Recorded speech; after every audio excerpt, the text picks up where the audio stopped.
तर शेतकऱ्याला जे काही आश्वासनं दिली गेली होती त्याच्यामध्ये कर्जमाफी ही प्रमुख मागणी ही शेतकऱ्याची सुद्धा आहे आणि सरकारमध्ये आज जे कोणी नेते आहेत त्यांनी सुद्धा ही मागणी नाही तर मागणीपेक्षा आश्वासन इलेक्शनपूर्वी दिलं होतं, पण अजूनपर्यंत ते पूर्ण झालेलं नाही।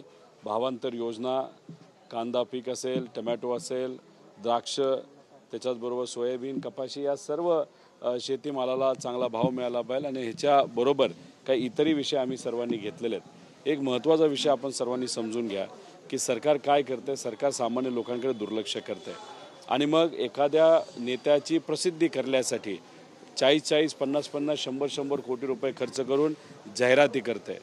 जाहिराती करून एखादा व्यक्ती नटवरलाल होऊ शकतो पण लोकनेता होऊ शकत नाही।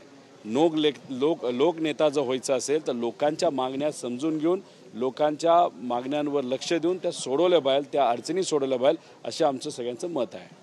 तुम्ही म्हणतात मुख्यमंत्र्यांनी आश्वासन दिलं होतं, त्यांनी पाळलं नाही, आता प्रशासन आणि मुख्यमंत्री पाळतील। एक तर मुख्यमंत्र्यांनी पाळलेलं नाही, अजितदादांनी पाळलेलं नाही, एकनाथ शिंदे साहेबांनी पाळलेलं नाही आणि एक नाही असे अनेक आश्वासन आहेत। लाडक्या बहिणींना सुद्धा आश्वासन दिलेलं आहे।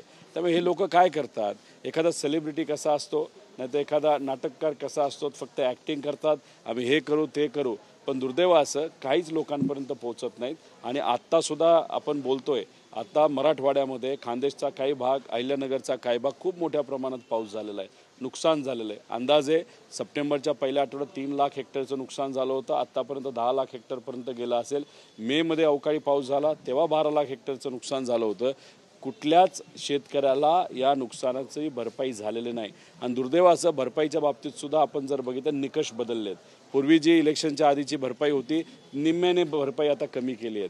त्याच्याबरोबर विम्याच्या बाबतीत सुद्धा काही निकष 4 निकष काढून टाकलेले आहेत। त्यामुळे कुठेही शेतकऱ्याला मदत या सरकारकडनं होईल असं वाटत नाही, पण तरीसुद्धा काही दिवसांची मुदत ही सरकारला आम्ही दिली, नाहीतर मग परत एकदा असाच नाही तर ह्याच्यापेक्षा कितीतरी मोठा मोर्चा हा मराठवाडा नाहीतर इतर भागामध्ये पवार साहेब आणि आपले जे शशिकांतजी शिंदे साहेब आहेत त्यांच्या मार्गदर्शनाखाली एकनाथ शिंदे, अजितदादा आणि देवेंद्र फडणवीस यांच्या विरोधात आम्ही सर्वजण काढू। मराठवाड्यात असेल पुढचा मार्ग, कुठेही असू शकतो। धन्यवाद।